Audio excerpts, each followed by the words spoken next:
Punjabi radio USA ਸੁਣ ਰਹੇ ਸਾਰੇ ਹਿਮਾਨਯੋਗ ਅਤੇ ਸਤਿਕਾਰਤ ਸਰੋਤਿਆਂ ਨੂੰ ਪੰਜਾਬੀ ਰੇਡੀਓ USA ਦੀ ਟੀਮ ਅਤੇ ਮੇਰੇ ਰਾਜਕਨਵੀਰ ਸਿੰਘ ਵੱਲੋਂ ਆਪ ਜੀ ਨੂੰ ਬਹੁਤ ਹੀ ਪਿਆਰ ਸਤਿਕਾਰ ਸਹਿਤ ਦੋਨੋਂ ਹੱਥ ਜੋੜ ਕੇ ਨਿੱਘੀ ਜਿਹੀ ਸਤਿ ਸ੍ਰੀ ਅਕਾਲ। ਸਭ ਨੂੰ ਜੀ ਆਇਆਂ ਨੂੰ ਆਖਦੇ ਹਾਂ। ਸਰੋਤੇ ਪ੍ਰੋਗਰਾਮ ਖਬਰ ਤੇ ਨਜ਼ਰ ਦੇ ਵਿੱਚ ਆਪ ਸਭ ਦਾ ਨਿੱਘਾ ਸਵਾਗਤ ਹੈ। ਅੱਜ 5 ਅਗਸਤ ਦਿਨ ਸ਼ੁੱਕਰਵਾਰ ਤੇ ਸਾਡੇ ਨਾਲ ਸਵੇਰ ਦੇ ਖਬਰ ਤੇ ਨਜ਼ਰ ਪ੍ਰੋਗਰਾਮ ਦੇ ਵਿੱਚ ਇਸ ਟਾਈਮ ਜੁੜ ਚੁੱਕੇ ਨੇ ਮਲੋਟ ਸਟੂਡੀਓਜ਼ ਤੋਂ ਮਿੰਟੂ ਗੁਰੂਸਰੀਆ ਜੀ। ਮਿੰਟੂ ਜੀ, ਜੀ ਆਇਆਂ ਨੂੰ ਪਿਆਰ ਭਰੀ ਨਿੱਘੀ ਸਤਿ ਸ੍ਰੀ ਅਕਾਲ। ਸ਼ੁਕਰੀਆ ਜੀ, ਸਾਰਿਆਂ ਨੂੰ ਸਤਿ ਸ੍ਰੀ ਅਕਾਲ ਜੀ। ਸਾਡੇ ਅੱਜ ਦੇ ਪ੍ਰੋਗਰਾਮ ਖਬਰ ਤੇ ਨਜ਼ਰ ਉਸ ਨੂੰ ਸਪਾਂਸਰ ਕਰਦੇ ਨੇ ਖਾਲਸਾ ਇੰਸ਼ੋਰੈਂਸ ਏਜੰਸੀ ਵਾਲੇ, ਜਿਨ੍ਹਾਂ ਨੇ ਕੋਲੋਂ ਤੁਸੀਂ ਹਰ ਇੱਕ ਦੀ ਇੰਸ਼ੋਰੈਂਸ ਤੁਸੀਂ ਕਰਵਾ ਸਕਦੇ ਹੋ।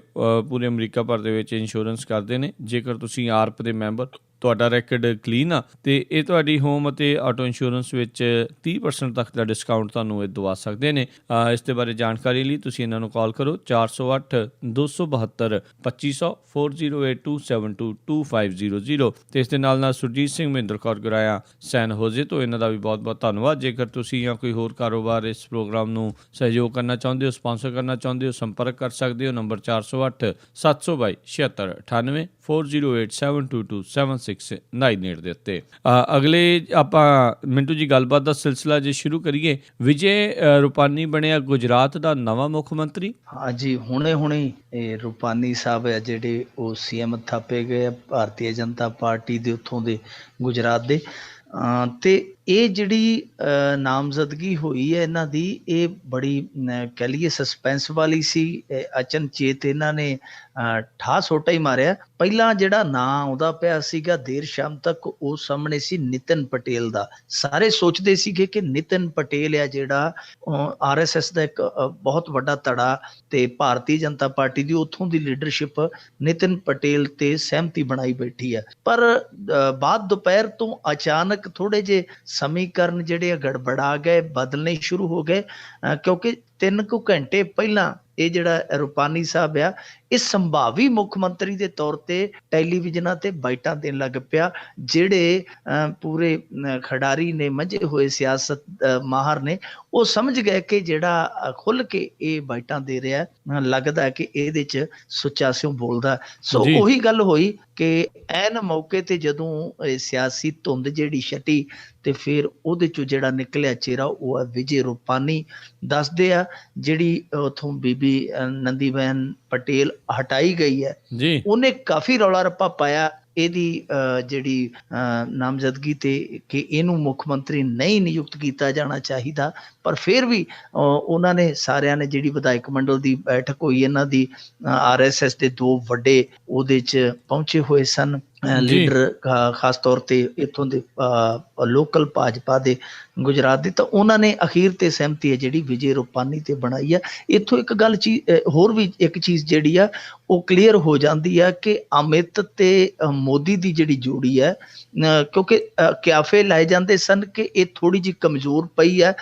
RSS ਦਾ ਇੱਕ ਧੜਾ ਜਿਹੜਾ ਉਹ ਇਹਨਾਂ ਨੂੰ ਲਗਾਤਾਰ ਖੁੱਡੇ ਲਾਉਣ ਲਈ ਤਤਪਰ ਆ। ਪਰ ਅੱਜ ਜਿਸ ਤਰੀਕੇ ਦੇ ਨਾਲ, ਕਿਉਂਕਿ ਅਮਿਤ ਸ਼ਾਹ ਦਾ ਬਹੁਤ ਨਜ਼ਦੀਕੀ ਹੈ ਰੂਪਾਨੀ, ਜਿਸ ਤਰੀਕੇ ਨਾਲ ਉਹ ਐਨ ਮੌਕੇ ਤੇ ਆ ਕੇ ਇਹਨੂੰ ਕਰ ਗਏ ਆ, ਤਾਂ ਕਿਤੇ ਲੱਗਦਾ ਕਿ RSS ਦਾ ਬੇਸ਼ੱਕ ਇੱਕ ਧੜਾ ਜਿਹੜਾ ਉਹ ਇਹਨਾਂ ਨੂੰ ਪਿੱਛੇ ਨੂੰ ਧੱਕ ਰਿਹਾ, ਲੱਤਾਂ ਖਿੱਚਦਾ ਪਿਆ, ਪਰ ਬਹੁਤ ਸੰਮਤੀ ਹਾਲੇ ਇਹਨਾਂ ਤੇ ਹੈ, ਹਾਲੇ ਇਹਨਾਂ ਦੀ ਚੱਲਦੀ ਹੈ, ਹਾਲੇ ਇਹਨਾਂ ਦੀ ਧੌਣ 'ਚ ਕਿੱਲਾ ਹੈਗਾ। ਪਰ ਹੁਣ ਮਸਲਾ ਇੱਕ ਹੋਰ ਉੱਠ ਰਿਹਾ ਕਿ ਨੰਦੀਬੇਨ ਜਿਹੜੀ ਹਟਾਈ ਗਈ ਹੈ ਮੁੱਖ ਮੰਤਰੀ, ਉਹਦੇ ਬਾਰੇ ਦੱਸਦੇ ਆ ਕਿ ਉਸ ਬੀਬੀ ਨੂੰ ਪੰਜਾਬ 'ਚ ਲਿਆਂਦਾ ਜਾ ਰਿਹਾ ਬਤੌਰ ਰਾਜਪਾਲ। ਉਹਦੀਆਂ ਕਨਸੂਹਾਂ ਨੇ ਕਿ ਰਾਜਪਾਲ ਉਹ ਸ਼ਾਇਦ ਪੰਜਾਬ 'ਚ ਉਹਨੂੰ ਲਾਇਆ ਜਾਏਗਾ, ਕਿਉਂਕਿ ਇਹ ਭਾਜਪਾ ਵਾਲੇ ਸੋਚਦੇ ਪਏ ਜੇ ਬੀਬੀ ਉੱਥੇ ਰਹੀ ਤੇ ਉਹ ਫਿਰ ਗੜਬੜੀ ਕਰੇਗੀ, ਕਿਉਂਕਿ ਵਿਜੇ ਰੂਪਾਨੀ ਉਹ ਬੰਦਾ ਆ, ਕਿਉਂਕਿ ਇਹ ਸਰਕਾਰ ਦਾ, ਜਿਹੜੀ ਆਨੰਦੀਬੇਨ ਪਟੇਲ ਦੀ ਸਰਕਾਰ ਸੀਗੀ, ਮੁੱਖ ਮੰਤਰੀ ਜਦੋਂ ਰਹੀ, ਇਹ ਮੁੱਖ ਮੰਤਰੀ ਸੀ ਤੇ ਜਦੋਂ ਦਾ ਕੈਬਨਿਟ 'ਚ ਆਇਆ ਉਦੋਂ ਦੀਆਂ ਹੀ ਉਸ ਬੀਬੀ ਦੀ ਕੁਰਸੀ ਦੀਆਂ ਚੂਲਾਂ ਹਿੱਲਣੀਆਂ ਸ਼ੁਰੂ ਹੋ ਗਈਆਂ। ਜਾਨੀ ਉਹਨੂੰ ਲਿਆਂਦਾ ਗਿਆ ਤੇ ਫਿਰ ਇੱਕ ਬਹਾਨਾ ਤੇ ਉਮਰ ਦਾ ਬਣਾਇਆ ਗਿਆ, ਪਰ ਉਹ ਲਿਆਂਦਾ ਕਾਹਦੇ ਕਰਕੇ ਗਿਆ ਸੀ, ਅੱਜ ਸਾਰਾ ਕੁਝ ਸਾਫ਼ ਹੋ ਗਿਆ। ਹੁਣ ਜੇ ਆਨੰਦੀਬੇਨ ਪਟੇਲ ਉੱਥੇ ਰਹੇਗੀ ਤੇ ਫਿਰ ਇਹਨਾਂ ਦਾ ਰਫੜ ਪਿਆ ਰਹੇਗਾ। ਹੁਣ ਸੰਭਾਵਨਾਵਾਂ 2 ਹੈਗੀਆਂ ਨੇ ਕਿ ਆਨੰਦੀਬੇਨ ਪਟੇਲ ਜਿਹੜੀ ਬੀਬੀ ਆ ਉਹਨੂੰ ਕੰਮ ਮਿਲ ਜਾਏਗਾ ਵਿਹਲੀ ਨੂੰ, ਤੇ ਸਾਨੂੰ ਨਵਾਂ ਗਵਰਨਰ ਮਿਲ ਜਾਏਗਾ। ਜੀ ਜੀ ਜੀ ਜੀ ਅੱਗੇ ਆਪਾਂ ਗੱਲ ਕਰਦੇ ਹਾਂ ਇਰੋਮ ਸ਼ਰਮੀਲਾ ਨੂੰ ਮਿਲੀ ਜਾਨੋਂ ਮਾਰਨ ਦੀ ਧਮਕੀ। ਵੇਖੋ, ਇਹ ਸੰਘਰਸ਼ ਦੀ ਕਦਰ ਨਹੀਂ ਹੈ, ਜੀ ਜੇ ਉਸ ਬੀਬੀ ਦੇ ਸੰਘਰਸ਼ ਦੀ ਆਪਾਂ ਗਾਥਾ ਪੜ੍ਹੀਏ, ਵਿਚਾਰੀਏ, ਸੁਣੀਏ, ਤੇ ਮੇਰੇ ਖਿਆਲ ਦੇ ਨਾਲ ਨੈਲਸਨ ਮੰਡੇਲਾ ਤੋਂ ਬਾਅਦ ਜੇ ਕੋਈ ਰਾਜਸੀ ਜਾਂ ਇਹਨਾਂ ਹਾਲਾਤਾਂ ਦਾ ਆਜ਼ਾਦੀ ਸੰਘਰਸ਼ ਜੱਦੋ ਜਹਿਦ ਨੂੰ ਲੈ ਕੇ ਜੇ ਕੋਈ ਚਿਹਰਾ ਸਾਹਮਣੇ ਆਉਂਦਾ ਤਾਂ ਮੇਰੇ ਖਿਆਲ ਦੇ ਨਾਲ ਉਹ ਬੀਬੀ ਇਰੋਮ ਸ਼ਰਮੀਲਾ ਆ। ਇਸ ਮੌਜੂਦਾ ਦੌਰ ਦੇ ਵਿੱਚ ਜੇ ਆਪਾਂ 2, 4, 5 ਦਹਾਕੇ ਤੱਕ ਵੇਖ ਲਈਏ ਤਾਂ ਸਭ ਤੋਂ ਜੱਦੋ ਜਹਿਦ ਭਰਿਆ ਸੰਘਰਸ਼ ਇਸ ਬੀਬੀ ਦਾ ਹੀ ਹੈ। ਜਾਂ ਨੈਲਸਨ ਮੰਡੇਲਾ ਸਾਹਿਬ ਸਨ ਜਿਹੜੇ, ਉਹਨਾਂ ਦਾ ਤਾਂ ਬਹੁਤ ਵੱਡਾ ਸੰਘਰਸ਼ ਸੀ, ਬਹੁਤ ਵੱਡੀ ਘਾਲਣਾ ਸੀ, ਪਰ ਇਸ ਬੀਬੀ ਨੇ ਵੀ ਬੜੀ ਕਰੜੀ ਘਾਲਣਾ ਘਾਲੀ ਹੈ। ਹੁਣ ਜਦੋਂ ਉਹਨੇ ਇਹ ਫੈਸਲਾ ਲੈ ਲਿਆ ਕਿ ਭਾਈ 16 ਸਾਲ ਮੈਂ ਜੋ ਸੰਘਰਸ਼ ਕੀਤਾ, ਹੁਣ ਮੈਂ ਉਹਦਾ ਢੰਗ ਬਦਲਾਂਗੀ। ਉਹਨੇ ਇਹ ਨਹੀਂ ਆਖਿਆ ਕਿ ਮੈਂ ਸੰਘਰਸ਼ ਛੱਡਦੀ ਪਈ ਹਾਂ, ਜਾਂ ਮੈਂ ਇਹ ਮੰਗਾਂ ਨਹੀਂ ਰੱਖਦੀ, ਜਾਂ ਮੈਂ ਹੁਣ ਸਟੇਟ ਦੇ ਨਾਲ ਸਹਿਮਤ ਹਾਂ। ਇਹ ਚੀਜ਼ਾਂ ਤਾਂ ਉਹਨੇ ਕਹੀਆਂ ਹੀ ਨਹੀਂ। ਦੂਜੀ ਗੱਲ, ਇੱਕ ਵੇਖਣ ਵਾਲੀ ਗੱਲ ਆ ਕਿ ਜਿਸ ਮੰਗ ਨੂੰ ਲੈ ਕੇ ਉਹਨੇ 16 ਸਾਲ ਤਸੀਹੇ ਚੱਲੇ, ਨਰਕ ਭੋਗਿਆ, ਕੁੰਭੀ ਨਰਕ ਹੀ ਹੈ ਕਿ ਜਿਹੜੀ ਨੱਕ ਰਾਹੀਂ ਪੈਪ ਦੇ ਵਿੱਚ ਦੀ ਫੂਟ ਜਾਣਾ, ਇਹ ਕੁੰਭੀ ਨਰਕ ਆ। ਤੇ ਉਹ ਬੀਬੀ ਕਦੇ ਡੋਲੀ ਨਹੀਂ, ਅਡੋਲ ਰਹੀ, ਬਿਲਕੁਲ ਜਿਵੇਂ ਕਹਿ ਲਈਏ ਅਡਿੱਗ ਰਹੀ। ਹੁਣ ਜਦੋਂ ਸੁਪਰੀਮ ਕੋਰਟ ਨੇ ਇਹ ਕਹਿ ਦਿੱਤਾ ਕਿ ਭਾਈ ਵਾਕਿਆ 1947 ਤੋਂ ਬਾਅਦ ਜਿੰਨੇ ਵੀ ਉੱਥੇ ਹੋਏ ਨੇ, ਜਿੰਨੇ ਵੀ ਅਫਸਫਾ ਦੇ ਕਾਨੂੰਨ ਦੇ ਦਾਇਰੇ ਦੇ ਵਿੱਚ ਰਹਿ ਕੇ ਫੌਜਾਂ ਨੇ ਜਿੰਨੇ ਵੀ ਮੁਕਾਬਲੇ ਕੀਤੇ ਨੇ, ਉਹਨਾਂ ਸਾਰਿਆਂ ਦੀ ਜਾਂਚ ਹੋਵੇ, ਜੋ ਫਰਜ਼ੀ ਨੇ ਉਹਨਾਂ ਤੇ ਕਾਰਵਾਈ ਹੋਵੇ, ਤਾਂ ਮੇਰੇ ਖਿਆਲ ਦੇ ਨਾਲ ਇੱਕ ਤਰ੍ਹਾਂ ਬੀਬੀ ਸ਼ਰਮੀਲਾ ਦੀ ਇਹ ਬਹੁਤ ਵੱਡੀ ਜਿੱਤ ਸੀ ਕਿ ਦੇਸ਼ ਦੀ ਸਰਵਉੱਚ ਅਦਾਲਤ ਨੇ ਉਸ ਮੰਗ ਨੂੰ ਪ੍ਰਵਾਨ ਕੀਤਾ ਜਿਹਨੂੰ ਲੈ ਕੇ ਉਹ ਸਟਰਗਲ ਕਰਦੀ ਪਈ ਹੈ। ਤਾਂ ਮੇਰੇ ਖਿਆਲ ਦੇ ਨਾਲ ਇਹ ਬਹੁਤ ਵੱਡੀ ਇਹਦੀ ਜਿੱਤ ਸੀ, ਜਿਹੜੀ ਸੁਪਰੀਮ ਕੋਰਟ ਨੇ ਮੰਨਿਆ ਕਿ ਭਾਰਤੀ ਫੌਜ ਹੈ ਜਿਹੜੀ ਉਹ ਜ਼ਬਰ ਜ਼ੁਲਮ ਕਰਦੀ ਪਈ ਹੈ ਇਸ ਤਰ੍ਹਾਂ ਦੇ ਵਾਧੂ ਅਧਿਕਾਰਾਂ ਵਾਲੇ ਕਾਨੂੰਨਾਂ ਦੀ ਆੜ ਲੈ ਕੇ। ਇਹ ਬਹੁਤ ਵੱਡੀ ਟਿੱਪਣੀ ਸੀਗੀ। ਪਰ ਦੂਜੇ ਪਾਸੇ ਹੁਣ ਉੱਥੋਂ ਦੀ ਜਿਹੜੀ ਮਨੀਪੁਰ ਦੀ ਇੱਕ ਹੈ ਬਾਗੀ, ਜਿਹੜੀ ਬਾਗੀ ਤਨਜ਼ੀਮ ਆ, ਅਲਾਇੰਸ ਸੋਸ਼ਲਿਸਟ ਯੂਨਿਟੀ ਕਾਂਗਲੀਪੋਕ, ਜਿਹਨੂੰ ਅਸ਼ੋਕ ਕਹਿ ਦਿੰਦੇ ਆ, ਉਹਨਾਂ ਨੇ ਧਮਕੀ ਦਿੱਤੀ ਹੈ ਕਿ ਜੇ ਤੂੰ ਕਿਸੇ ਮਣੀਪੁਰੀ ਮੁੰਡੇ ਦੇ ਨਾਲ ਸ਼ਾਦੀ ਨਾ ਕਰਵਾਈ, ਅਸੀਂ ਤੈਨੂੰ ਮਾਰ ਦਿਆਂਗੇ। ਨਾਲ ਉਹਨਾਂ ਨੇ ਹਵਾਲਾ ਵੀ ਦਿੱਤਾ ਕਿ ਅੱਗੇ ਬਹੁਤ ਸਾਰੇ ਸੰਘਰਸ਼ੀ ਬੰਦੇ ਜਿਹੜੇ ਉਹ ਇਹਨਾਂ ਚੱਕਰਾਂ 'ਚ ਹੀ ਮਾਰੇ ਗਏ ਆ, ਸੋ ਹੁਣ ਤੈਨੂੰ ਜਿਹੜਾ ਵਿਆਹ ਮਣੀਪੁਰੀ ਦੇ ਮੁੰਡੇ ਨਾਲ ਹੀ ਕਰਵਾਉਣਾ ਪਵੇਗਾ। ਕਿਉਂਕਿ ਇਸ ਬੀਬੀ ਦੇ ਬਾਰੇ ਇੱਕ ਗੱਲ ਸੁਣਨ ਨੂੰ ਮਿਲਦੀ ਹੈ ਕਿ ਜਿਹੜਾ ਵਿਦੇਸ਼ੀ ਨਾਗਰਿਕ ਹੈ ਡੇਜ਼ਮੰਡ, ਜਿਹਨੇ ਇਹਦੇ ਬੀਬੀ ਬਾਰੇ ਕਾਫੀ ਕੁਝ ਲਿਖਿਆ ਵੀ ਹੈ ਕਿ ਉਹਦੇ ਨਾਲ ਸ਼ਾਦੀ ਦੀਆਂ ਤਿਆਰੀਆਂ, ਤਾਂ ਇਹ ਸ਼ਾਇਦ ਧਮਕੀ ਹੈ ਜਿਹੜੀ ਉਹਨਾਂ ਖਬਰਾਂ ਦੇ ਮੱਦੇ ਨਜ਼ਰ ਹੀ ਆਈ ਹੈ। ਪਰ ਜਿਹਨੇ ਵੀ ਇਹ ਖਬਰ ਭੇਜੀ ਹੈ, ਜਿਹਨੇ ਵੀ ਇਹ ਧਮਕੀ ਭੇਜੀ ਹੈ, ਜਿਹਨੇ ਵੀ ਇਹ ਇੱਕ ਮਾਹੌਲ ਬਣਾਇਆ, ਮੇਰੇ ਖਿਆਲ ਦੇ ਨਾਲ ਉਹਨੂੰ ਸੰਘਰਸ਼ ਦੀਆਂ ਕਦਰਾਂ ਕੀਮਤਾਂ ਦਾ ਨਹੀਂ ਪਤਾ। ਕਿਉਂਕਿ ਸੰਘਰਸ਼ ਆਪਣੀ ਥਾਂ ਆ, ਨਿੱਜੀ ਜ਼ਿੰਦਗੀ, ਨਿੱਜੀ ਫੈਸਲੇ ਜਿਹੜੇ ਉਹ ਆਪਣੀ ਥਾਂ ਆ। ਜੇ ਤੁਸੀਂ ਇਹਨਾਂ ਚੀਜ਼ਾਂ ਨੂੰ ਹੀ ਨਹੀਂ ਸਮਝਦੇ ਤੇ ਫਿਰ ਤੁਸੀਂ ਕਿਹੜੀ ਆਜ਼ਾਦੀ ਲਈ ਜਦੋਜਹਿਦ ਕਰਦੇ ਪਏ, ਜੇ ਤੁਹਾਨੂੰ ਆਜ਼ਾਦੀ ਦੀਆਂ ਕਦਰਾਂ ਕੀਮਤਾਂ ਦਾ ਹੀ ਨਹੀਂ ਪਤਾ ਕਿ ਨਿੱਜੀ ਜ਼ਿੰਦਗੀ ਕੀ ਹੈ, ਬੰਦੇ ਦੀ ਨਿੱਜਤਾ ਕੀ ਹੈ। ਬਿਲਕੁਲ ਬਿਲਕੁਲ ਜੀ ਜੀ। ਤੇ ਮਿੰਟੂ ਜੀ ਅੱਗੇ ਵਧਦੇ ਹਾਂ। ਕਿੰਗਰਾ ਨੇ ਕਿਹਾ ਕੁਛ ਦਿਨ ਤੱਕ ਆਪ ਆਗੂਆਂ ਖਿਲਾਫ ਸਬੂਤ ਨਸ਼ਰ ਕਰਾਂਗਾ। ਸੁੱਚਾ ਸਿੰਘ ਛੋਟੇਪੁਰ ਵੀ ਖਫਾ ਨੇ। ਟੁੱਟ ਗਏ ਤੜਕ ਕਰਕੇ ਫਲਾਦੀ ਜਿੰਦਰੇ, ਫਲਾਂ ਵਿੱਚ ਡਿੱਗ ਪਏ ਸਿਆਸੀ ਕਿੰਗਰੇ। ਇਹ ਉਹ ਕਿੰਗਰੇ ਹੈ ਜੀ ਜਿਹੜੇ ਫਲਾਂ 'ਚ ਡਿੱਗ ਪਏ ਤੇ ਫਲਾਦੀ ਜਿੰਦਰੇ ਸੀਗੇ ਜਿਹੜੇ ਉਹ ਮੂੰਹ ਵਾਲੇ ਟੁੱਟ ਗਏ। ਕਿੰਗਰਾ ਸਾਹਿਬ ਹੁਣ ਬਹੁਤ ਕੁਝ ਬੋਲ ਰਹੇ ਨੇ, ਠੀਕ ਉਸੇ ਤਰ੍ਹਾਂ ਹੀ ਜਿਵੇਂ ਆ ਇੱਕ ਸਾਡੇ ਪੰਜਾਬ ਦੇ ਵਿੱਚ ਹੋਰ ਬੋਲਣ ਡਿਆ ਹੈ ਜਗਮੀਤ ਬਰਾੜ। ਜਗਮੀਤ ਬਰਾੜ ਉਹ ਬੰਦਾ ਜਿਹਨੇ ਪਿਛਲੇ ਸਾਲ ਅਗਸਤ ਦੇ ਵਿੱਚ ਇੱਥੇ ਲੰਬੀ ਹਲਕੇ 'ਚ ਹੀ ਕਿਹਾ ਸੀ ਕਿ ਪੰਜਾਬ ਦਾ ਜੇ ਇੱਕ ਹੀ ਦਰਦੀ ਹੈ ਤਾਂ ਉਹ ਹੈ ਕੈਪਟਨ ਅਮਰਿੰਦਰ ਸਿੰਘ। ਜੇ ਇੱਕ ਦਰਦੀ ਬਚਿਆ ਪੰਜਾਬ ਦੇ ਵਿੱਚ ਤੇ ਉਹ ਕੈਪਟਨ ਅਮਰਿੰਦਰ ਸਿੰਘ ਹੈ। ਤੇ ਹੁਣ ਉਹ ਕਹਿੰਦਾ ਹੈ ਕਿ ਜੀ ਇਹਨਾਂ ਦੇ ਕੋਲ 800 ਕਰੋੜ ਰੁਪਈਆ ਜਿਹੜਾ ਉਹ ਕਾਲੇ ਧਨ ਦੇ ਰੂਪ ਵਿੱਚ ਵਿਦੇਸ਼ਾਂ 'ਚ ਪਿਆ। ਮੈਂ ਹੁਣ 15 ਅਗਸਤ ਨੂੰ ਦੱਸਾਂਗਾ ਕਿ ਮੇਰੇ ਕੋਲ ਸਬੂਤ ਹੈ, ਮੈਂ ਨਸ਼ਰ ਕਰਾਂਗਾ। ਹੁਣ ਤੇਰੇ ਕੋਲ ਸਬੂਤ ਹੈ ਭਲਿਆ ਮਾਨਸਾ, ਤੇ ਤੂੰ ਦਬਕੇ ਕਾਹਤੋਂ ਮਰੀ ਜਾਂਦਾ? ਜੇ ਤੇ ਤੂੰ ਵਾਕਈ ਦੇਸ਼ ਹਿੱਤ 'ਚ ਇਹ ਚੀਜ਼ਾਂ ਕਰਦਾ ਪਿਆ, ਪੰਜਾਬ ਦੇ ਹਿੱਤ 'ਚ ਕਰਦਾ ਪਿਆ, ਤੇ ਫਿਰ ਤੂੰ ਪਹਿਲਾਂ ਕਾਹਤੋਂ ਇਹ ਕਹਿੰਦਾ ਸੀਗਾ ਕਿ ਇਹ ਪੰਜਾਬ ਦਾ ਦਰਦੀ ਹੈ? ਤੇ ਹੁਣ ਜੇ ਤੇਰੇ ਕੋਲ ਸਬੂਤ ਆ ਵੀ ਗਏ ਆ ਤੇ ਤੂੰ ਇੱਕ ਤਰ੍ਹਾਂ ਨਾਲ ਉਹ ਜਿਵੇਂ ਗਰੀਬ ਦਾ ਮੁੰਡਾ ਸੀ ਕੋਠੇ ਚੜ੍ਹ ਕੇ ਕਹਿੰਦਾ ਸੀ ਮਾਰਾ ਛਾਲ ਮਾਰਾ ਛਾਲ, ਤੇ ਕੋਈ ਜੱਟ ਆ ਗਿਆ ਉਹਨੇ ਕਿਹਾ ਪਾਸੇ ਹੋ ਜਾਓ ਤੁਸੀਂ, ਮੈਂ ਦੱਸਦਾ। ਉਹਨੇ ਕਿਹਾ ਮਾਰ ਛਾਲ, ਤੇ ਬਸੇ ਕਰਕੇ ਕਹਿੰਦਾ ਕਿ ਨਹੀਂ ਤੇਰੇ ਨਾਲ ਮੇਰੀ ਕੋਈ ਗੱਲ ਨਹੀਂ ਕਿ ਤੂੰ ਜਾ। ਉਹ ਗੱਲ ਆ ਕਿ ਕੋਠੇ ਚੜ੍ਹ ਕੇ ਦਬਕੇ ਮਾਰਨ ਵਾਲੀ ਗੱਲ ਆ। ਕਿੰਗਰਾ ਸਾਹਿਬ ਵੀ ਹੁਣ ਕੋਠੇ ਚੜ੍ਹੇ ਹੋਏ। ਜੇ ਤੁਹਾਡੇ ਕੋਲ ਸਬੂਤ ਸਨ ਤੇ ਤੁਸੀਂ ਜਦੋਂ ਪਹਿਲੀ ਪ੍ਰੈਸ ਕਾਨਫਰੰਸ ਕੀਤੀ ਹੈ, ਜਦੋਂ ਤੁਸੀਂ ਪਹਿਲੀ ਵਾਰੀ ਪੱਤਰਕਾਰਾਂ ਦੇ ਮੁਖਾਤਬ ਹੋਏ ਹੋ, ਤੁਹਾਨੂੰ ਉਹ ਹੱਥ 'ਚ ਲੈ ਕੇ ਬਹਿ ਜਾਣਾ ਚਾਹੀਦਾ ਸੀ। ਪਹਿਲੀ ਗੱਲ, ਤੁਸੀਂ ਇੰਨੀ ਦੇਰ ਤੁਰੇ ਕਦੋਂ ਆਏ? ਜੇ ਤੁਹਾਡੇ ਕੋਲ ਸਬੂਤ ਪਹਿਲਾਂ ਸਾਰੇ ਜਮ੍ਹਾਂ ਹੋ ਗਏ ਸਨ, ਜੇ ਉਹ ਪੰਜਾਬੀਆਂ ਬਾਰੇ, ਜਿਵੇਂ ਉਹਨਾਂ ਨੇ ਦੁਰਗੇਸ਼ ਪਾਠਕ ਦਾ ਕਿਹਾ ਕਿ ਜੇ ਦੁਰਗੇਸ਼ ਪਾਠਕ ਤੁਹਾਡੇ ਪੰਜਾਬੀਆਂ ਪ੍ਰਤੀ ਇਹੋ ਜਿਹੀ ਭਾਵਨਾ ਰੱਖਦਾ ਸੀ ਤੇ ਫਿਰ ਤੁਸੀਂ ਉਹਨਾਂ ਦੇ ਨਾਲ ਕਾਰਾਂ 'ਚ ਹੁੰਟੇ ਕਾਹਤੋਂ ਲੈਂਦੇ ਰਹੇ? ਬਹੁਤ ਪਹਿਲਾਂ ਤੁਹਾਨੂੰ ਪਿੱਛੇ ਹਟ ਜਾਣਾ ਚਾਹੀਦਾ ਸੀਗਾ। ਜਦ ਕਿ ਹੁਣ ਜੇ ਮਸਲਾ ਦੇਖੀਏ, ਆਮ ਆਦਮੀ ਪਾਰਟੀ ਦਾ ਟਿਕਟਾਂ ਤੇ ਇਹਨਾਂ ਦਾ ਵਾਹਵਾ ਰੌਲਾ ਪਿਆ ਹੋਇਆ। ਕੁਛ ਟਿਕਟਾਂ ਜਿਹੜੀਆਂ ਉਹ ਵਿਵਾਦਤ ਨੇ, ਕੁਛ ਟਿਕਟਾਂ ਤੇ ਸੁੱਚਾ ਸਿੰਘ ਛੋਟੇਪੁਰ ਵੀ ਨਾਰਾਜ਼ ਆ। ਅਸਲ 'ਚ ਕਿੰਗਰਾ ਮੇਰੇ ਖਿਆਲ ਦੇ ਨਾਲ ਕਿੰਗਰਾ ਨਹੀਂ ਬੋਲਦਾ ਪਿਆ, ਬਸ ਚਿਹਰਿਆਂ ਦਾ ਫਰਕ ਹੈ, ਵਿੱਚ ਛੋਟੇਪੁਰ ਹੀ ਬੋਲਦਾ ਪਿਆ। ਕਿਉਂਕਿ ਸੁੱਚਾ ਸਿੰਘ ਛੋਟੇਪੁਰ ਨੇ ਬਿਲਕੁਲ ਸੁਰ ਦੇ ਵਿੱਚ ਸੁਰ ਲਾਈ ਹੈ। ਉਹਨੇ ਕਿਹਾ ਹੈ, ਅੱਜ ਉਹ ਕਹਿੰਦਾ ਕਿ ਕੁਝ ਕੁ ਟਿਕਟਾਂ ਜਿਹੜੀਆਂ ਗਲਤ ਵੰਡੀਆਂ ਗਈਆਂ, ਮੈਂ ਕੇਜਰੀਵਾਲ ਨੂੰ ਮਿਲਾਂਗਾ, ਤੇ ਉਹਨੇ ਨਾਲ ਇਹ ਵੀ ਗੱਲ ਕਹਿਤੀ ਕਿ ਮੈਨੂੰ ਪੁੱਛਿਆ ਨਹੀਂ ਗਿਆ। ਹੁਣ ਜੇ ਆਪਾਂ ਕਿੰਗਰਾ ਸਾਹਿਬ ਤੇ ਛੋਟੇਪੁਰ ਸਾਹਿਬ ਦੇ ਜਿਹੜੇ ਬਿਆਨ ਆ, ਇਹਨਾਂ ਦੇ ਬੋਲ ਆ ਜੀ, ਜੇ ਇਹਨਾਂ ਨੂੰ ਆਪਾਂ ਚੰਗਾ ਕਸੌਟੀ ਤੇ ਇਹਨਾਂ ਨੂੰ ਕਸਾਈਏ ਤੇ ਇੱਕ ਚੀਜ਼ ਸਾਹਮਣੇ ਆਉਂਦੀ ਹੈ ਕਿ ਦੋਵੇਂ ਹੀ ਅਸਿੱਧੇ ਰੂਪ ਦੇ ਵਿੱਚ ਇਹ ਕਹਿ ਰਹੇ ਆ ਕਿ ਪੰਜਾਬੀਆਂ ਦੀ ਕੋਈ ਵਿਉਕਤ ਨਹੀਂ, ਸਭ ਕੁਝ ਉਹ ਦਿੱਲੀ ਵਾਲੇ ਕਰਦੇ ਪਏ ਆ। ਕਿਉਂਕਿ ਸੁੱਚਾ ਸਿੰਘ ਛੋਟੇਪੁਰ ਨੇ ਪਿਛਲੀ ਵਾਰੀ ਵੀ ਸੰਕੇਤ ਦਿੱਤੇ ਸਨ ਕਿ ਮੈਨੀਫੈਸਟੋ ਜਿਹੜਾ ਮੈਨੂੰ ਵਿਖਾਇਆ ਨਹੀਂ ਗਿਆ। ਇਹ ਬਹੁਤ ਵਾਰੀ ਸੁੱਚਾ ਸਿੰਘ ਛੋਟੇਪੁਰ ਆ ਜਿਹੜੇ ਉਹ ਪਾਸੇ ਹੋ ਗਏ ਆ। ਤਾਂ ਹੁਣ ਵੀ ਉਹ ਇੱਕ ਤਰ੍ਹਾਂ ਨਾਲ ਇਹੀ ਕਹਿ ਰਿਹਾ ਕਿ ਮੈਨੂੰ ਨਹੀਂ ਜੀ ਪੁੱਛਿਆ ਗਿਆ, ਉਹ ਟਿਕਟਾਂ ਦਿੱਲੀ ਵਾਲਿਆਂ ਨੇ ਦਿੱਤੀਆਂ, ਮੈਂ ਇਤਰਾਜ਼ ਜਤਾਵਾਂਗਾ। ਸੋ ਉਹਦੇ 'ਚ ਇੱਕ ਚੀਜ਼ ਜਿਹੜੀ ਆ ਉੱਭਰ ਕੇ ਆਉਂਦੀ ਹੈ ਇਸ ਸੂਚੀ ਦੇ ਵਿੱਚ ਕਿ ਸੁੱਚਾ ਸਿੰਘ ਛੋਟੇਪੁਰ ਹੈ ਜਿਹੜਾ ਉਹਦਾ ਗੁੱਟ ਹੈ, ਕਿਉਂਕਿ ਇੱਥੇ ਧੜੇ ਆ 3-4 ਆਮ ਆਦਮੀ ਪਾਰਟੀ 'ਚ ਪੰਜਾਬ ਦੇ। ਤਾਂ ਸੁੱਚਾ ਸਿੰਘ ਛੋਟੇਪੁਰ ਦੇ ਗੁੱਟ ਨੂੰ, ਇਹਦੇ ਧੜੇ ਨੂੰ ਇੱਕ ਵੀ ਟਿਕਟ ਇਸ ਸੂਚੀ 'ਚ ਹਿੱਸੇ 'ਚ ਨਹੀਂ ਆਈ। ਜਿਹਦਾ ਦੁੱਖ ਹੋਇਆ, ਉਹਨੇ ਧਮਾਕਾ ਕਰ ਦਿੱਤਾ ਕਿੰਗਰੇ ਦੇ ਰੂਪ 'ਚ ਕਿ ਭਾਈ ਜੇ ਸੰਭਲ ਜੋਗੇ ਠੀਕ ਆ, ਨਹੀਂ ਤਾਂ ਫਿਰ ਮੈਂ ਵੀ ਆਤਮਘਾਤੀ ਬਣ ਕੇ ਆਇਆ ਤੁਹਾਡੇ ਸਾਹਮਣੇ, ਤਿਆਰ ਹੋ ਜਾਓ। ਸੋ ਇੱਕ ਚੇਤਾਵਨੀ ਹੈ। ਹੁਣ ਸੁੱਚਾ ਸਿੰਘ ਛੋਟੇਪੁਰ ਜਾਣਗੇ, ਜੇ ਤੇ ਉਹਨਾਂ ਦਾ ਮਸਲਾ ਹੱਲ ਹੋ ਗਿਆ ਤੇ ਫਿਰ ਜਿਹੜਾ ਸਾਰਾ ਕੁਝ ਠੀਕ ਆ, ਆਲ ਇਜ਼ ਵੈਲ। ਜੇ ਨਹੀਂ ਤੇ ਫਿਰ ਜਿਹੜੀ ਵੈਲ ਆ ਉਹ ਹੀ ਡਿੱਗ ਪੈਣੀ, ਫਿਰ ਕੰਧ ਹੀ ਡਿੱਗ ਪੈਣੀ ਆ। ਸੋ ਇਹ ਤੈਅ ਹੈ ਕਿ ਇਹ ਜਿਹੜਾ ਵਾਵਰੋਲਾ, ਦੇਖੋ ਲੋਕਾਂ 'ਚ ਇਹਨਾਂ ਨਹੀਂ ਹੈ। ਲੋਕੀ ਕਹਿੰਦੇ ਕਿ ਆਮ ਆਦਮੀ ਪਾਰਟੀ ਨੂੰ ਜਿਤਾਉਣਾ ਤੇ ਕਬੂਲ ਕਰਨਾ ਉਹ ਹੈ ਲੋਕਾਂ ਨੇ। ਇਹ ਲੋਕਾਂ ਤੇ ਛੱਡ ਦਿਓ, ਭਾਵੇਂ ਉਹ ਚਿਹਰਾ ਜਿਹਨੂੰ ਮਰਜ਼ੀ ਲੈ ਆਉਣ, ਕਿਉਂਕਿ ਰਵਾਇਤੀ ਸਿਆਸੀ ਪਾਰਟੀਆਂ ਤੋਂ ਲੋਕ ਦੁਖੀ ਹੈ।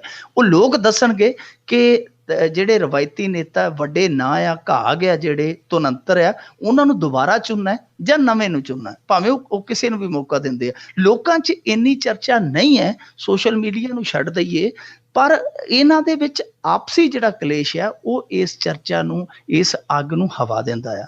ਹੁਣ ਜੇ ਦੇਖੀਏ ਤਾਂ ਇੰਨਾ ਕੁ ਵੈਸੇ ਹੋਣਾ ਵੀ ਸੀ, ਪਰ ਆਮ ਆਦਮੀ ਪਾਰਟੀ ਦੇ ਹੱਕ 'ਚ ਇੱਕ ਗੱਲ ਇਹ ਜਾਂਦੀ ਹੈ ਕਿ ਜਿਸ ਤਰ੍ਹਾਂ ਇਹਨਾਂ ਨੇ ਕਾਹਲੀ ਕੀਤੀ ਹੈ, ਅਗਾਊਂ ਸੂਚੀ ਜਾਰੀ ਕਰ ਦਿੱਤੀ ਹੈ, ਇਹ ਖਲਾਰਾ ਵੇਖੋ ਸੁਖਬੀਰ ਦੀ ਪਾਰਟੀ 'ਚ ਵੀ ਪੈਣ ਵਾਲਾ ਹੈ, ਕੈਪਟਨ ਦੀ ਪਾਰਟੀ 'ਚ ਵੀ ਪੈਣ ਵਾਲਾ ਹੈ। ਇਹ ਤੈਅ ਹੈ। ਪਰ ਇਹਨਾਂ ਦਾ ਜਿਹੜਾ ਖਲਾਰਾ ਪਿਆ, ਇਹ ਗੇਤਾ ਪੈ ਗਿਆ।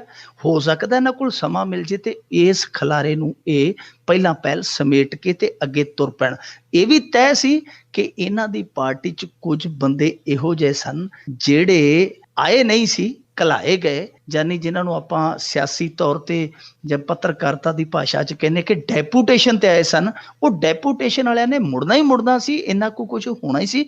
ਪਰ ਜੇ ਸੰਭਲ ਗਏ, ਜੇ ਸੁੱਚਾ ਸਿੰਘ ਛੋਟੇਪੁਰ ਜੇ ਇਹ ਮਨਾ ਲੈਂਦੇ ਕਿਸੇ ਵੀ ਤਰੀਕੇ ਨਾਲ, ਇਹ ਜਿਹੜੀ ਇਹਨਾਂ ਦੀ ਉੱਪਰਲੀ ਲੀਡਰਸ਼ਿਪ ਆ, ਜੇ ਇਹ ਰਜ਼ਾਮੰਦ ਹੋ ਕੇ ਚੱਲ ਜਾਂਦੀ ਤੇ ਮੇਰੇ ਖਿਆਲ ਦੇ ਨਾਲ ਇੰਨਾ ਨੁਕਸਾਨ ਨਹੀਂ ਹੋਣਾ। ਪਰ ਜੇ ਸੁੱਚਾ ਸਿੰਘ ਛੋਟੇਪੁਰ ਲਹਿਰਾਂ ਦੇ ਉਲਟ ਤਰਨ ਲੱਗ ਪਿਆ ਤੇ ਫਿਰ ਮੇਰੇ ਖਿਆਲ ਦੇ ਨਾਲ ਥੋੜਾ ਹੋਏਗਾ ਨੁਕਸਾਨ। ਬਾਕੀ ਥੱਲੜੇ ਪੱਧਰ ਤੇ ਆਮ ਆਦਮੀ ਪਾਰਟੀ ਲਈ ਕੋਈ ਏਡਾ ਖਾਸ ਇਹ ਮੁੱਦਾ ਨਹੀਂ ਹੈ। ਜੀ ਜੀ ਜੀ ਤੇ ਅੱਗੇ ਵਧਦੇ ਆਪਾਂ। ਮਿੰਟੂ ਜੀ ਵੀ ਪ੍ਰਗਟ ਸਿੰਘ ਹੁਣਾਂ ਨੇ ਪ੍ਰਕਾਸ਼ ਬਾਦਲ ਨੂੰ ਪੱਤਰ ਲਿਖ ਕੇ ਕੱਢੇ ਮਨ ਦੇ ਵਲਵਲੇ। ਮੈਂ ਚਿੱਠੀ ਜਲੰਧਰੋਂ ਲਿਖਦਾ ਸਰਦਾਰਾ, ਪਿਆ ਪਾਰਟੀ ਤੇਰੀ ਵਿੱਚ ਖਲਾਰਾ, ਨਸ਼ੇ ਤੇ ਮਾਫੀਏ ਖਾ ਗਏ, ਰੋਂਦਾ ਫਿਰੇ ਪੰਜਾਬ ਵਿਚਾਰਾ। ਇਹ ਪ੍ਰਗਟ ਸਿੰਘ ਦੀਆਂ ਅੱਜ ਭਾਵਨਾਵਾਂ ਨੇ। ਪ੍ਰਗਟ ਸਿੰਘ ਹੋਰਾਂ ਨੇ ਪੱਤਰ ਲਿਖਿਆ, ਪੱਤਰਕਾਰ ਦਾ ਲਿਖਿਆ ਜੀ ਪੂਰਾ। ਉਹਨਾਂ ਨੇ ਇੱਕ ਤਰ੍ਹਾਂ ਨਾਲ ਕਹਿ ਲਈਏ ਕਿ ਸ਼ੁਰਾ ਹੀ ਚਲਾਇਆ ਉਧਰ ਨੂੰ। ਔਰ ਪ੍ਰਗਟ ਸਿੰਘ ਕਾਫੀ ਦਿਨਾਂ ਤੋਂ ਖਾਮੋਸ਼ ਸਨ, ਕੋਈ ਹਿਲਜੁਲ ਨਾ ਉਧਰੋਂ ਸੀ ਨਾ ਇਧਰੋਂ ਸੀ। ਜਿਵੇਂ ਬਿੰਦ ਰਖੀਏ ਦਾ ਗਾਣਾ ਉਹ ਸੀਗਾ ਨਾ, ਇਧਰੋਂ ਰੁਮਾਲ ਹਿੱਲਿਆ ਉਧਰੋਂ ਹਿੱਲੀ ਫੁਲਕਾਰੀ, ਨਾ ਉਹ ਇਧਰੋਂ ਰੁਮਾਲ ਹਿੱਲਦਾ ਸੀ ਨਾ ਫੁਲਕਾਰੀ ਹਿਲਦੀ ਸੀ। ਦੋਵੇਂ ਧਿਰਾਂ ਚੁੱਪ ਚਪੀਤੀਆਂ ਬੈਠੀਆਂ ਸਨ। ਪਰ ਅੱਜ ਉਹਨਾਂ ਨੇ ਅਚਾਨਕ ਇੱਕ ਪੱਤਰ ਜਿਹੜਾ ਲਿਖਿਆ ਔਰ ਉਹਦੇ ਵਿੱਚ ਉਹਨਾਂ ਨੇ ਮਨ ਦੇ ਵਲਵਲੇ ਕੱਢਿਆ। ਉਹਨਾਂ ਨੇ ਕਿਹਾ ਕਿ ਅਕਾਲੀ ਦਲ ਦਾ ਜਿਹੜਾ ਇਤਿਹਾਸ ਸੀਗਾ ਸਾਰਾ, ਜਿੰਨੀ ਢਾਹ ਉਹਨੂੰ ਅੱਜ ਲੱਗ ਰਹੀ ਹੈ, ਜਾਂ ਜਿੰਨੀ ਅਕਾਲ ਤਖਤ ਵਰਗੇ ਜਿਹੜੇ ਸੰਸਥਾਨ ਆ ਸਾਡੇ, ਜੋ ਉਹਨਾਂ ਦਾ ਨੁਕਸਾਨ ਹੋਇਆ ਤੁਹਾਡੇ ਰਾਜ ਦੇ ਵਿੱਚ ਇਹਨਾਂ ਕਦੇ ਨਹੀਂ ਸੀ ਹੋਇਆ। ਇੱਥੋਂ ਤੱਕ ਉਹਨਾਂ ਨੇ ਕਿਹਾ ਕਿ ਮੈਂ ਮਰਾਂ ਪੰਥ ਜੀਵੇ ਜਾਂ ਪੰਥ ਵਸੇ ਮੈਂ ਉਜੜਾਂ ਵਾਲਾ ਜਿਹੜਾ ਸਿਧਾਂਤ ਸੀਗਾ ਉਹ ਤੇ ਹੁਣ ਤੁਸੀਂ ਵਸਾਰ ਦਿੱਤਾ। ਉਹ ਕਹਿੰਦੇ ਕਿ ਹੁਣ ਤੇ ਤੁਹਾਡੇ ਕੋਲ ਇਹ ਫਾਰਮੂਲਾ ਹੈ, ਪੰਥ ਭਾਵੇਂ ਮਰੇ ਜਾਂ ਉਜੜੇ ਮੇਰਾ ਲਾਣਾ ਅੱਗੇ ਵੱਧਦਾ ਰਹੇ। ਉਹ ਕਹਿੰਦੇ ਕਿ ਉਹ ਸਿਧਾਂਤ ਹੁਣ ਤੁਸੀਂ ਅਪਣਾ ਲਿਆ ਹੈ। ਨਾਲ ਉਹਨਾਂ ਨੇ ਲਿਖਿਆ ਕਿ ਜੋ ਕੁਛ ਵੀ ਇੱਥੇ ਹੋ ਰਿਹਾ ਮਾਫੀਏ ਦੇ ਤੌਰ ਤੇ, ਨਸ਼ੇ ਦੇ ਤੌਰ ਤੇ, ਉਹ ਪੰਜਾਬੀਅਤ ਨੂੰ ਇੱਕ ਤਰ੍ਹਾਂ ਨਾਲ ਕਹਿ ਲਈਏ ਕਿ ਵੇਲਣੇ 'ਚ ਪਾਉਣ ਵਾਲਾ ਹੈ। ਨਾਲ ਉਹਨਾਂ ਨੇ ਕੁਛ ਹੋਰ ਗੱਲਾਂ ਵੀ ਲਿਖੀਆਂ ਜਿਨ੍ਹਾਂ ਨੂੰ ਸਾਰੀਆਂ ਨੂੰ ਆਪਾਂ ਵਰਣਨ ਕਰੀਏ ਤੇ ਟਾਈਮ ਲੱਗੇਗਾ, ਪਰ ਉਹਨਾਂ ਨੇ ਨਾਲ ਇਹ ਜ਼ਰੂਰ ਕਿਹਾ ਕਿ ਜਿਹੜਾ ਮੇਰੇ ਤੇ ਇਹ ਤੁਸੀਂ ਕੁਹਾੜਾ ਚਲਾਇਆ ਇਹ ਬਰਤਰਫੀ ਵਾਲਾ, ਇਹ ਬਿਲਕੁਲ ਗੈਰ ਸਿਧਾਂਤਕ ਆ, ਬਿਲਕੁਲ ਅਸੰਵਿਧਾਨਕ ਆ, ਬਿਲਕੁਲ ਇਹ ਗੈਰ ਮਰਿਆਦਕ ਆ। ਉਹਨਾਂ ਨੇ ਆਪਣੀ ਜਿਹੜੀ ਮੁਅੱਤਲੀ ਹੈ ਉਹਨਾਂ ਨੂੰ ਉਸ ਲਹਿਜੇ ਦੇ ਨਾਲ ਜਵਾਬ ਦਿੱਤਾ। ਨਾਲ ਇਹ ਵੀ ਕਿਹਾ ਕਿ ਮੈਨੂੰ ਮੁਅੱਤਲੀ ਦਾ ਸਿਰਫ ਮੀਡੀਆ ਤੋਂ ਪਤਾ ਲੱਗਿਆ, ਪ੍ਰਧਾਨ ਸਾਹਿਬ ਅਨਾਊਂਸ ਕਰਕੇ ਤੁਰ ਗਏ ਆ, ਉਸ ਤੋਂ ਬਾਅਦ ਮੈਨੂੰ ਕੋਈ ਦੱਸਿਆ ਪੁੱਛਿਆ ਹੀ ਨਹੀਂ। ਯਾਨੀ ਪ੍ਰਗਟ ਸਿੰਘ ਇਉਂ ਲੱਗਦਾ ਇਹਨਾਂ ਨੂੰ ਪੁੱਛ ਰਿਹਾ ਕਿ ਭਾਈ ਤੁਸੀਂ ਮੈਨੂੰ ਮੁਅੱਤਲੀ ਵਾਲਾ ਕਾਰਡ ਕਿੱਦਣ ਭੇਜਣਾ ਹੈ ਜੀ, ਵੀ ਜਿਹੜਾ ਲਿਖਤੀ ਕਾਰਡ ਆ ਉਹ ਕਿੱਦਣ ਘੱਲਣਾ। ਸੋ ਪ੍ਰਗਟ ਸਿੰਘ ਹੋਰੀ ਮੇਰੇ ਖਿਆਲ ਦੇ ਨਾਲ ਸਾਫ਼ ਕਰ ਚੁੱਕੇ ਆ ਕਿ ਉਹ ਹੁਣ ਅਕਾਲੀ ਦਲ ਦਾ ਜਿਹੜਾ ਪੱਲਾ ਹੈ ਉਹ ਛੱਡਣਗੇ ਕਿਉਂਕਿ ਅੱਗੇ ਸੀ ਸੰਭਾਵਨਾ ਕਿ ਸ਼ਾਇਦ ਪ੍ਰਗਟ ਸਿੰਘ ਨੂੰ ਮਨਾ ਲਿਆ ਜਾਵੇ, ਰਾਜ਼ੀ ਕਰ ਲਿਆ ਜਾਵੇ, ਪਰ ਹੁਣ ਜਿਸ ਤਰੀਕੇ ਨਾਲ, ਕਿਉਂਕਿ ਪ੍ਰਗਟ ਸਿੰਘ ਤੇ ਕੋਈ ਅਕਾਲੀ ਦਲ ਵੱਲੋਂ ਕੋਈ ਇਹੋ ਜਿਹੀ ਟਿੱਪਣੀ ਨਹੀਂ ਆਈ ਜਦੋਂ ਦਾ ਇਹ ਮਾਮਲਾ ਚੱਲਿਆ, ਸਭ ਸ਼ਾਂਤ ਹੋ ਗਿਆ ਸੀ। ਤਾਂ ਸ਼ਾਂਤ ਪਾਣੀ ਦੇ ਵਿੱਚ ਜਿਹੜਾ ਰੋੜਾ ਮਾਰਿਆ ਉਹ ਪ੍ਰਗਟ ਸਿੰਘ ਵੱਲੋਂ ਹੀ ਮਾਰਿਆ ਗਿਆ, ਤੇ ਉਹ ਸ਼ਾਇਦ ਇਸ ਕਰਕੇ ਮਾਰਿਆ ਗਿਆ ਕਿ ਭਾਈ ਗੱਲ ਹਾਨੇ ਬੰਨੇ ਲਾ ਦਿਓ, ਅਸੀਂ ਕੋਈ ਹੋਰ ਮੈਦਾਨ ਟੋਲਣ ਵਾਲਾ ਬਣੀਏ, ਅਸੀਂ ਕੋਈ ਹੋਰ ਕਿਤੇ ਜਾ ਕੇ ਆਪਦੀ ਹੱਕੇ ਤੋਂ ਖੁੰਡੀ ਖੇਡਣ ਵਾਲੇ ਬਣੀਏ। ਸੋ ਇਹ ਗੱਲ ਇਸੇ ਕਰਕੇ ਹੈ ਕਿ ਗੱਲ ਤਣ ਪੱਤਨ ਨਹੀਂ ਸੀ ਲੱਗਦੀ ਪਈ।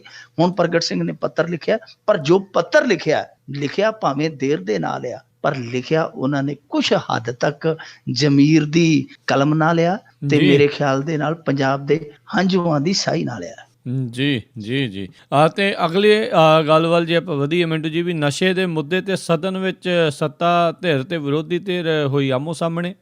ਇਹ ਅਸੈਂਬਲੀ ਦੇ ਵਿੱਚ ਨਹੀਂ, ਇਹ ਤੇ ਸਮਝ ਲਓ ਹੁਣ ਜਿਹੜੀ ਉਤਲਾ ਸਦਨ ਆ ਦਿੱਲੀ ਵਾਲਾ, ਉੱਥੇ ਟਾਕਰੇ ਹੋਏ ਆ। ਇਹ ਕਹਿੰਦੇ ਕਿ ਨਸ਼ਾ ਨਹੀਂ ਹੈ। ਇਹ ਹੁਣ ਪੰਜਾਬ ਦੇ ਵਿੱਚ ਦੋ ਧਿਰਾਂ ਨਹੀਂ ਮੁੱਦਾ ਉਠਾ ਰਹੀਆਂ ਕਿ ਆਪਾਂ ਕਹਿ ਦਈਏ ਕਿ ਇੱਥੇ ਅਸੈਂਬਲੀ 'ਚ ਮਿਹਣੋ ਮਿਹਣੀ ਹੋਈ ਜਾਂਦੇ ਆ।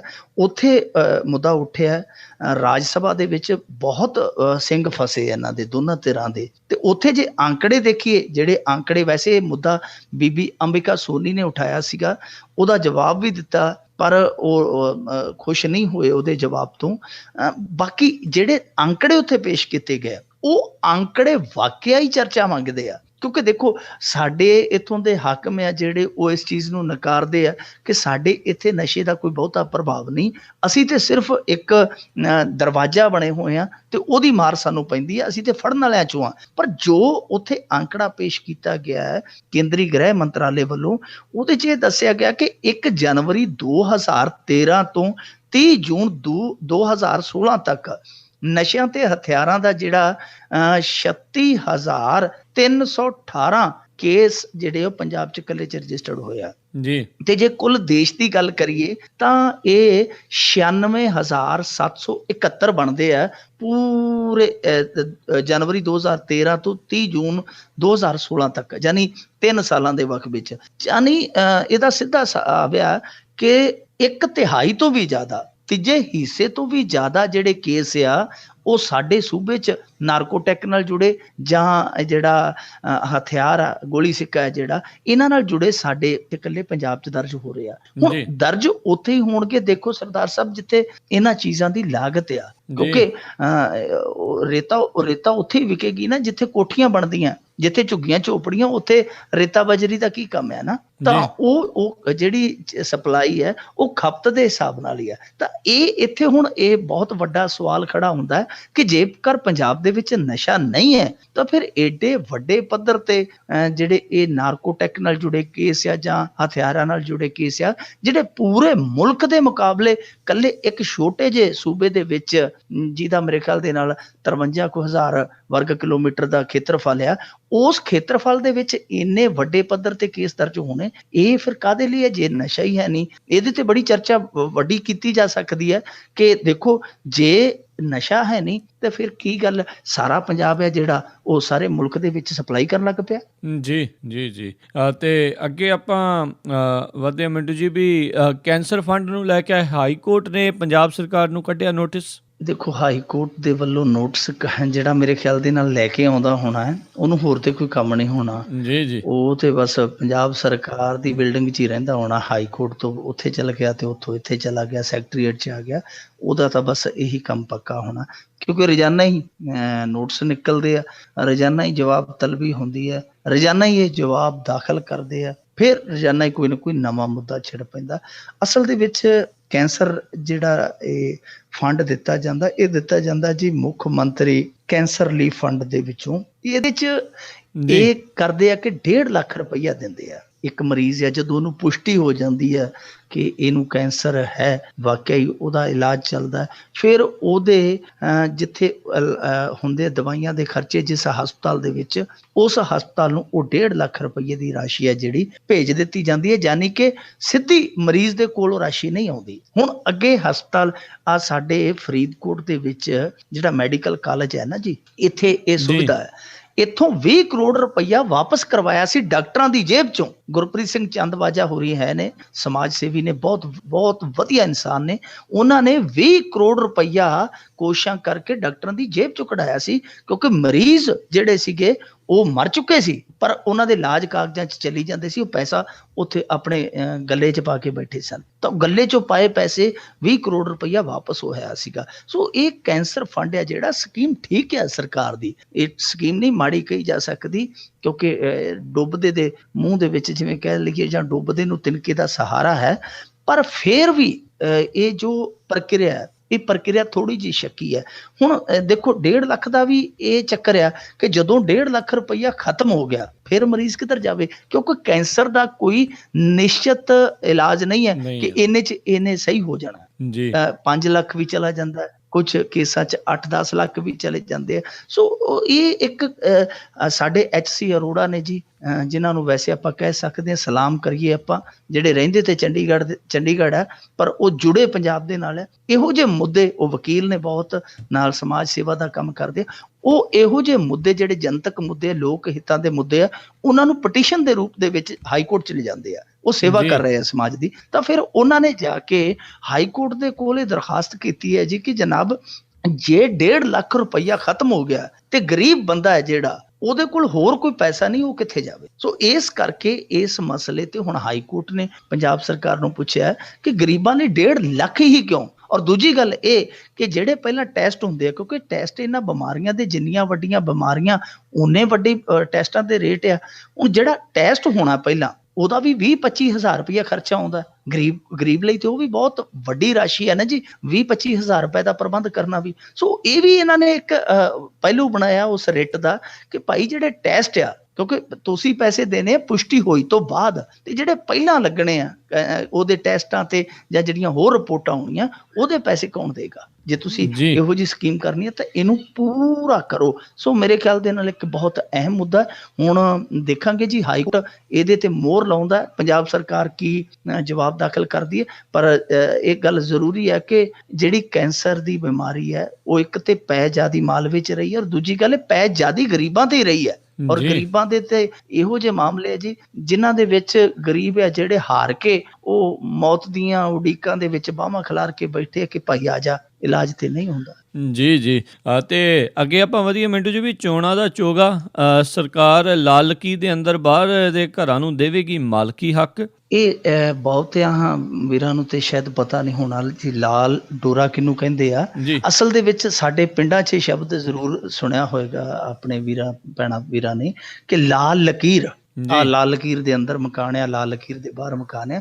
ਸੋ ਇਹ ਲਾਲ ਲਕੀਰ ਨੂੰ ਲਾਲ ਡੋਰਾ ਕਹਿ ਦਿੰਦੇ ਆ ਜੀ। ਤਾਂ ਇਹ ਇੱਕ ਬਹੁਤ ਵੱਡਾ ਖਾਸ ਤੌਰ ਤੇ ਇਫੈਕਟ ਪਵੇਗਾ ਪਿੰਡਾਂ ਦੇ ਵਿੱਚ, ਕਿਉਂਕਿ ਪਿੰਡਾਂ ਦੇ ਵਿੱਚ ਜਿਹੜੇ ਆਮ ਤੌਰ ਤੇ ਆਪਾਂ ਫਿਰਨੀਆਂ ਤੇ ਲਾ ਲਈਏ ਘਰ, ਉਹ ਲਾਲ ਲਕੀਰ ਦੇ ਅੰਦਰ, ਲਾਲ ਲਕੀਰ ਦੇ ਬਾਹਰ, ਉਹਨਾਂ ਨੂੰ ਕਿਸੇ ਰਿਕਾਰਡ ਦੇ ਵਿੱਚ ਨਹੀਂ ਮੰਨਿਆ ਜਾਂਦਾ ਜੀ। ਹੁਣ ਇਹ ਜਿਹੜਾ ਪਿੱਛੇ ਜੇ ਇਹਨਾਂ ਦੀ ਕੈਬਨਿਟ ਦੀ ਮੀਟਿੰਗ ਹੋਈ ਸੀ, ਉਹਦੇ 'ਚ ਇਹ ਮੁੱਦਾ ਉੱਠਿਆ ਸੀ ਤੇ ਇਹਨਾਂ ਨੇ ਵੇਖਿਆ ਕਿ ਹੁਣ ਚੋਣਾਂ ਨੇੜੇ ਆ, ਕਿਉਂਕਿ ਲੱਭਦੇ ਫਿਰਦੇ ਹੁਣ ਕਿ ਕਿਹੜੇ ਵਰਗ ਨੂੰ ਕਿਸ ਤਰੀਕੇ ਦੇ ਨਾਲ ਖੁਸ਼ ਕੀਤਾ ਜਾ ਸਕੇ, ਤਾਂ ਇਹਨਾਂ ਨੂੰ ਲੱਗਿਆ ਕਿ ਇਹ ਮੁੱਦਾ ਠੀਕ ਆ, ਇਸ ਮੁੱਦੇ ਨੂੰ ਕੈਸ਼ ਕੀਤਾ ਜਾ ਸਕਦਾ। ਤਾਂ ਫਿਰ ਇਹਦੇ ਤੇ ਅੱਗੇ ਇਹਨਾਂ ਨੇ ਪ੍ਰਕਿਰਿਆ ਆਰੰਭੀ, ਉਹਨੂੰ ਅੱਗੇ ਤੋਰਿਆ ਤੇ ਹੁਣ ਮੇਰੇ ਖਿਆਲ ਦੇ ਨਾਲ ਇਹ ਅਖੀਰਲੀ ਸਟੇਜ ਤੇ ਆ। ਆਉਣ ਵਾਲੇ ਕੁਝ ਦਿਨਾਂ ਤੱਕ ਆਪਣੇ ਤੱਕ ਇਹ ਸੂਚਨਾ ਹੈ ਕਿ ਆਉਣ ਵਾਲੇ ਕੁਝ ਦਿਨਾਂ ਤੱਕ ਇਹਦਾ ਰਸਮੀ ਐਲਾਨ ਹੋ ਸਕਦਾ ਹੈ ਕਿ ਲਾਲ ਡੋਰੇ ਦੇ ਅੰਦਰ ਤੇ ਲਾਲ ਡੋਰੇ ਦੇ ਬਾਹਰ ਜਿਹੜੇ ਮਕਾਨ ਮਾਲਕ ਨੇ ਉਹਨਾਂ ਨੂੰ ਮਾਲਕੀਅਤ ਦਿੱਤੀ ਜਾਵੇ। ਇਹਦਾ ਇੱਕ ਬਹੁਤ ਵੱਡਾ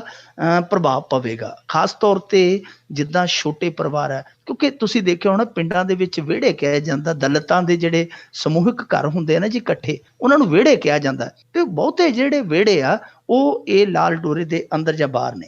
ਉਹਨਾਂ ਨੂੰ ਇੱਕ ਬਹੁਤ ਵੱਡਾ ਨੁਕਸਾਨ ਹੁੰਦਾ ਸੀ ਕਿ ਉਹ ਆਪਣੇ ਘਰ, ਜਿਹੜੀ ਉਹਨਾਂ ਦੀ ਵਰਤੋਂ ਯੋਗ ਥਾਂ ਆ, ਜਿਹਦੇ ਤੇ ਘਰ ਆ, ਉਹਦੇ ਤੇ ਵਿੱਚ ਆ ਕੇ ਉਹ ਕਰਜ਼ਾ ਨਹੀਂ ਸਰ ਲੈ ਸਕਦੇ ਕਿਉਂਕਿ ਉਹਨਾਂ ਦੀ ਮਾਲਕੀਅਤ ਨਹੀਂ ਸੀ। ਇਸ ਯੋਜਨਾ ਦੇ ਅਮਲ 'ਚ ਆਉਣ ਤੋਂ ਬਾਅਦ ਜੇ ਕੋਈ ਕਰਜ਼ਾ ਲੈਣਾ ਕਿਸੇ ਨੇ ਜਾਂ ਕੋਈ ਹੋਰ ਯੋਜਨਾ ਦਾ ਲਾਭ ਲੈਣਾ, ਕਿਸੇ ਦੀ ਜ਼ਮਾਨਤ ਕਰਵਾਉਣੀ ਹੈ, ਤਾਂ ਉਹ ਡਾਕੂਮੈਂਟਸ ਬਣ ਜਾਏਗਾ, ਦਸਤਾਵੇਜ਼ ਬਣ ਜਾਏਗਾ, ਉਹਨਾਂ ਦੀ ਮਾਲਕੀਅਤ ਬਣ ਜਾਏਗੀ। ਸੋ ਇੱਕ ਚੰਗਾ ਕਦਮ ਹੈ ਜੇ ਪੰਜਾਬ ਸਰਕਾਰ ਚੁੱਕੇ। ਚਲੋ ਚੋਣਾਂ ਦਾ ਚੋਗਾ ਹੀ ਸਹੀ, ਇਹਦੇ ਨਾਲ ਮੇਰੇ ਖਿਆਲ ਦੇ ਨਾਲ 12,500 ਪਿੰਡਾਂ ਦੇ ਵਿੱਚ 60 ਲੱਖ ਤੋਂ ਜ਼ਿਆਦਾ ਲੋਕਾਂ ਨੂੰ ਜਿਹੜਾ ਉਹ ਫਾਇਦਾ ਹੋਏਗਾ। ਸੋ ਏਡੇ ਵੱਡੇ ਤਬਕੇ ਨੂੰ ਜੇ ਫਾਇਦਾ ਹੋ ਜੇ ਤੇ ਫਿਰ ਸਵਾਗਤ ਕਰਨਾ ਚਾਹੀਦਾ ਜੇ ਪਹਿਲ ਕਰ ਦੇਣ।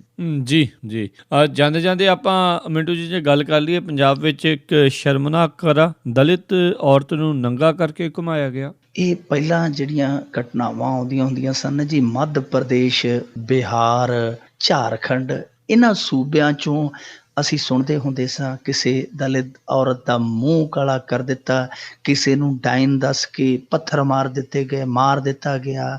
ਇਹੋ ਜਿਹੀਆਂ ਸ਼ਰਮਨਾਕ ਘਟਨਾਵਾਂ ਅਸੀਂ ਉੱਧਰੋਂ ਸੁਣਦੇ ਸਾਂ। ਪਰ ਹੁਣ ਆ ਕੁਝ ਸਮਾਂ ਜੇ ਪਹਿਲਾਂ ਤੋਂ ਲਾ ਲਈਏ ਤੇ ਇਹੋ ਜਿਹੀਆਂ ਘਟਨਾਵਾਂ ਸਾਡੇ ਵੀ ਨਿਰੰਤਰ ਹੋਣ ਲੱਗ ਪਈਆਂ, ਜੋ ਸਾਡੇ ਲਈ ਸ਼ਰਮਨਾਕ ਇਸ ਕਰਕੇ ਆ ਕਿਉਂਕਿ ਇੱਥੇ ਬਾਬੇ ਨਾਨਕ ਦੀ ਬਾਣੀ ਦੇ ਸਾਰੇ ਕਹਿ ਲਈਏ ਕਿ ਪੈਰੋਕਾਰ ਆ, ਉਹਦਾ ਫਲਸਫਾ ਇੱਥੋਂ ਦੇ ਜ਼ਰੇ ਜ਼ਰੇ ਦੇ ਵਿੱਚ ਆ।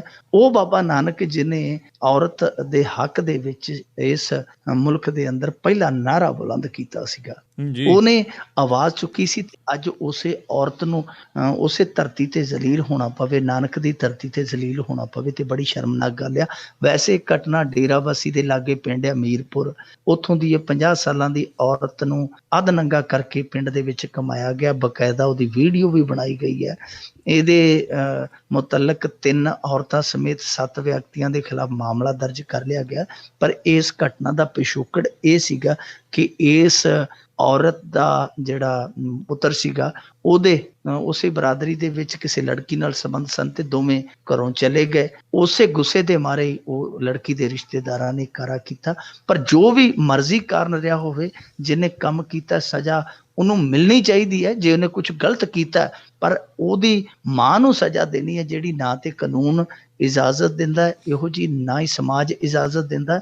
ਪਰ ਇਹ ਜਿਹੜੀਆਂ ਘਟਨਾਵਾਂ, ਕਿਉਂਕਿ ਅਸੀਂ ਦੇਖਿਆ, ਅਸੀਂ ਪਿਛਲੇ ਦਿਨੀ ਗੋਇੰਦਵਾਲ ਦੇ ਨੇੜੇ ਇੱਕ ਇਸੇ ਤਰ੍ਹਾਂ ਸਾਬਕਾ ਸਰਪੰਚ ਨੇ ਇੱਕ ਦਲਿਤ ਬੱਚੀ ਨਾਲ ਕਹਿਰ ਢਾਇਆ ਸੀ, ਉਹਦੇ ਮੁੰਡੇ ਤੇ ਉਹ ਚੱਕ ਕੇ ਲਿਆਏ ਸੀ। 13 ਸਾਲ ਦੀ ਬੱਚੀ ਨੂੰ ਘਰੇ ਨੰਗੀ ਕਰਕੇ ਕੁੱਟਿਆ, ਫਿਰ ਉਹਦੀ ਵੀਡੀਓ ਬਣਾਈ। ਫਿਰ ਉਸੇ ਕੁੜੀ ਦੇ ਭਰਾ ਤੇ ਉਸੇ ਸਾਬਕਾ ਸਰਪੰਚ ਨੇ ਆਪਣੀ ਕੁੜੀ ਤੋਂ ਰੇਪ ਦਾ ਮੁਕੱਦਮਾ ਦਰਜ ਕਰਵਾ ਦਿੱਤਾ, ਜੋ ਹਾਈ ਕੋਰਟ 'ਚ ਜਾ ਕੇ ਝੂਠਾ ਪੈ ਗਿਆ। ਸੋ ਇਹ ਜਿਹੜੀਆਂ ਘਟਨਾਵਾਂ ਵਾਪਰੀਆਂ ਨਹੀਂ ਵਾਪਰਨੀਆਂ ਚਾਹੀਦੀਆਂ, ਖਾਸ ਤੌਰ ਤੇ ਪੰਜਾਬ ਦੀ ਧਰਤੀ 'ਚ ਤੇ ਬਿਲਕੁਲ ਨਹੀਂ।